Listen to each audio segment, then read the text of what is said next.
Hey everyone, Dan Wickline here, and welcome to another episode of Professional Raconteur. Today we're going to talk about the recently completed series on Disney Plus, The Mandalorian. Now, I gotta tell you, I really got into this series. Now, I grew up a Star Wars fan, started collecting the figures and seeing the movies when I was 7 years old, and it was a very big thing for me. And I was really excited when the prequels came out.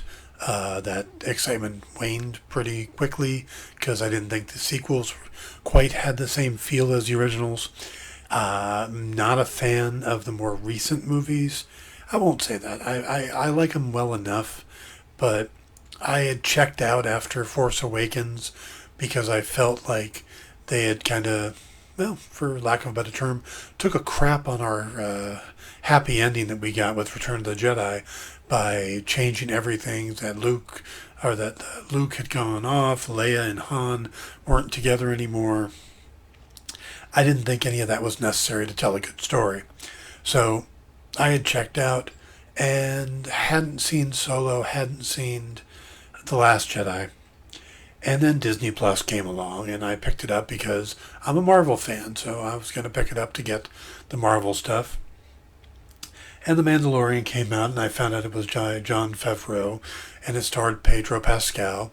And I thought, you know what, I'm going to give it a shot. And 5 minutes into it, I was loving it. The Old West feel, it's what the original Star Wars was. It was George Lucas's homage to Saturday matinees and old-time westerns and samurai movies. It was exactly what those were, and Favreau got that feeling back immediately. Him and Dave Filoni, or I'm going to be horrible on pronouncing names, but the two of them did an amazing job with this.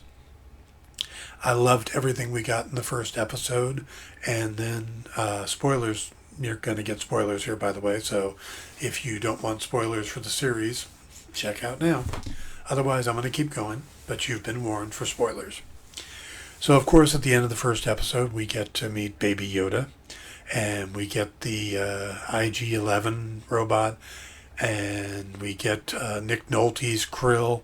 And, I mean, it's just a neat build, universe building very quickly, even though it's a universe we are all well aware of. The universe for this series specifically was built pretty quickly, and we got established stuff like Jawas and on other planets and stuff, and it was pretty neat. But the series just kept getting better and better as it went further along, and it became kind of obvious quickly that we were going to end up with a lone wolf and cub type setup here. And that's exactly what happened. I mean, the second episode, he had to get his ship, and the third episode, he dropped the baby off, got his armor. And then, of course, because it wasn't the way, he had to go back and get the baby back. And I want my baby back, baby back, baby back. That would have been funny to do, but no.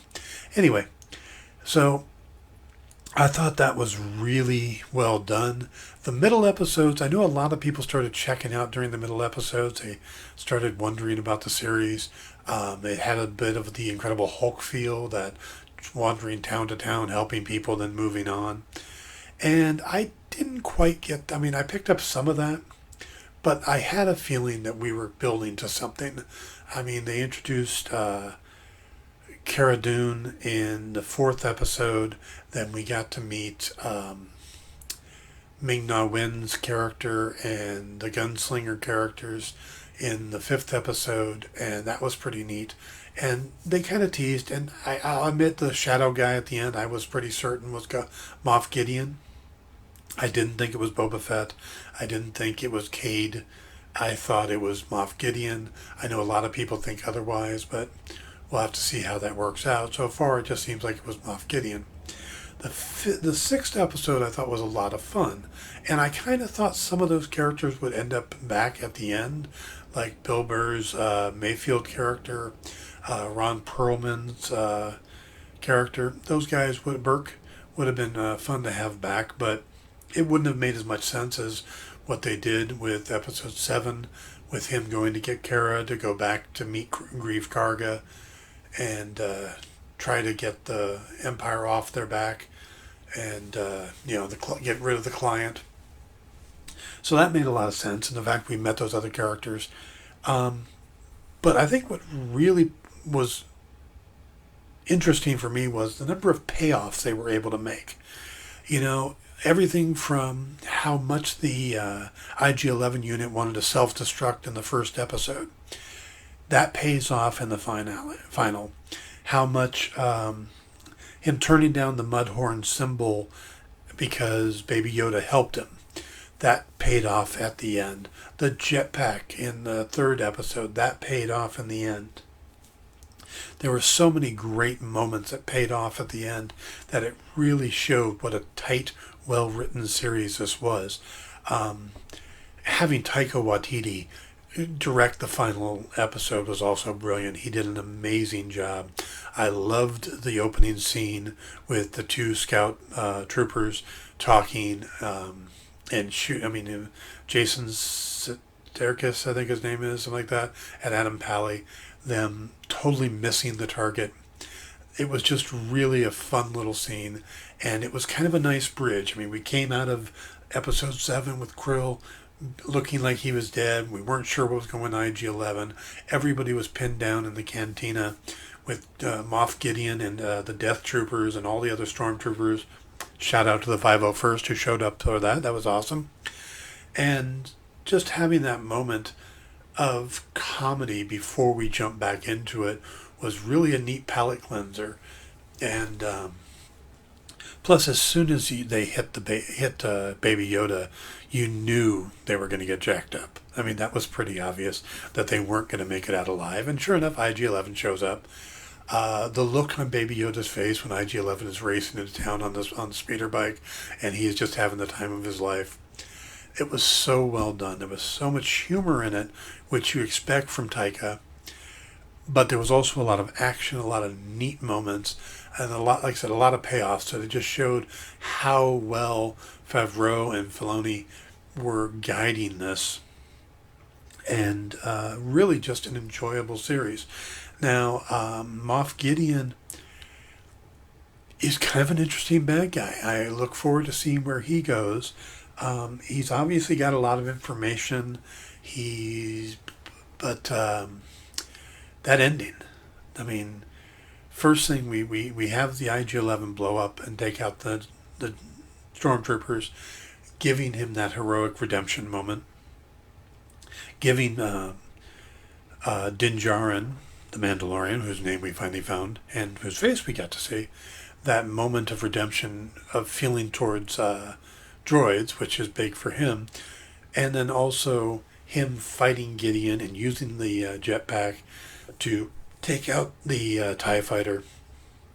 All that was neat. The separation. I really wish...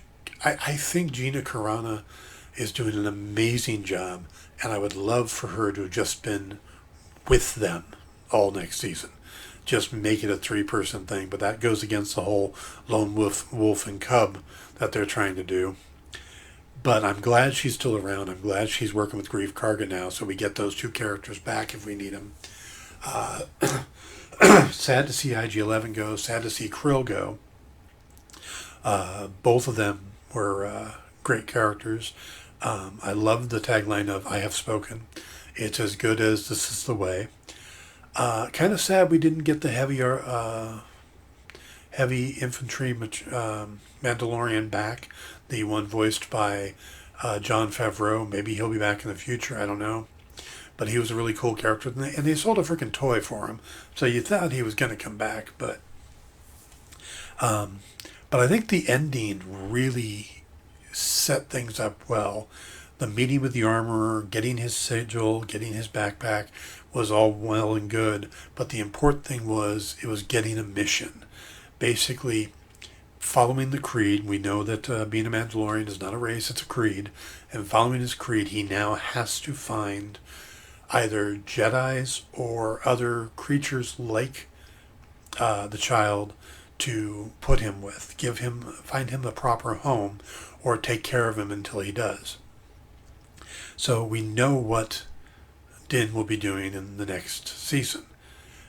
We know he's got a few people to call on if he needs them, but you know he's got this mission now, and we've got the bad guy for next season because of course Moff Gideon survived. Is he still a Moff even with the Empire Fallen? Anyway, but him having the dark saber is going to be a huge thing in the next season because what would it? I mean, getting the Beskar steel back was important to a Mandalorian. What would it mean to get their sword back? Their version of Excalibur, the sword of ruling. If you don't know what the Darksaber is, it was created by the first and only Mandalorian to be accepted into the Jedi Order. It was his version of a lightsaber, and when he died, it stayed with the Jedi until his family went and liberated it, and then it became the symbol of ruling in the Mandalorian culture. So the fact that Gideon has it means that Din Djarin's gonna have to get it back. And it gives another reason, other than just running from Gideon.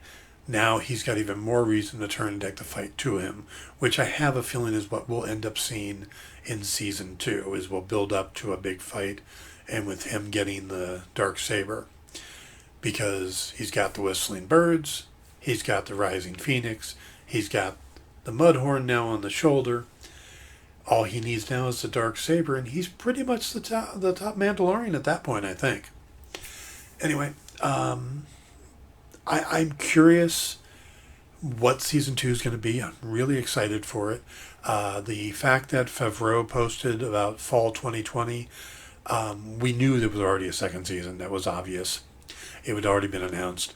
The fact that it's going to be fall, I know some people hoped sooner, but I have a feeling it'll be back around the same time. It'll come out sometime in November, and we'll be watching 8 more episodes through November and December next year, which already gives me something to look forward to.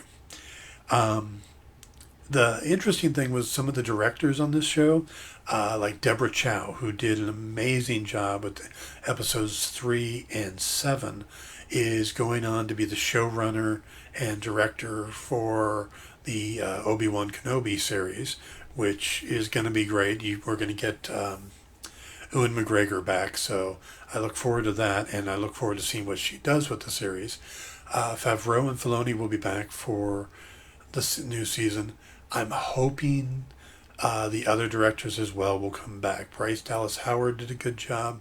Filoni did a good job directing. Favreau did a good job writing. And of course, Taika Waititi. I really hope he comes back and does at least another episode. It'd almost be fun to see what he would do with his own series. Give him his own Star Wars Disney Plus series to do. But he's kind of busy. I know he's got Thor Love and Thunder to do. So he's going to be a little busy, but I would be interested to see what he could do there. Now, the problem is that there's nothing on Disney Plus worth... I mean, everything else, you can go back and watch the Clone Wars, which I totally plan on doing now that I know I need to find out more about the Darksaber, which starts in the Clone Wars and ends up in in Rebels as well. So there's reasons to watch both series. But other than that, until Marvel comes out with something or Star Wars gets another series, it's going to be kind of a lag time. There's no reason to race over to Disney Plus. At least with the DC universe when they launched it, they had Titans and it rolled right into Doom Patrol, then it rolled right into Swamp Thing, and then it came back around pretty quickly to Titans again. And even now we have Harley Quinn cartoon with 1 more episode to go, which has been really interesting. And then we're going to get Stargirl as well. So at least they're pumping things out. I don't think Disney has got enough content yet to make it worthwhile to keep it. They should have had something else lined up, either a Marvel or a Star Wars or something for that. I mean, they can do some of the kids stuff, they can do cartoons, stuff like that, but there really needs to be a marquee series to keep it running. So I think they need to get that ironed out faster. But back to The Mandalorian itself, this was a brilliant series. It got me it got my love of the Star Wars franchise back. I went back and watched Solo, and then I watched Last Jedi. I haven't gone to see The Rise of Skywalker yet. It's because I don't, mainly because I don't like big crowds. I will probably get over there to see it next week, unless I can borrow from a screener from a friend of mine.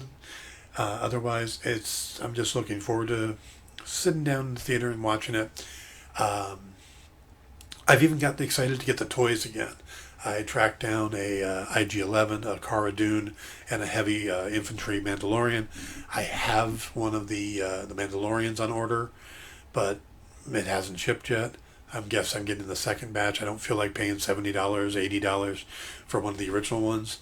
I'm looking at the Hot Toys versions of the figures because I'm a big Hot Toys fan of the 12-inch figures.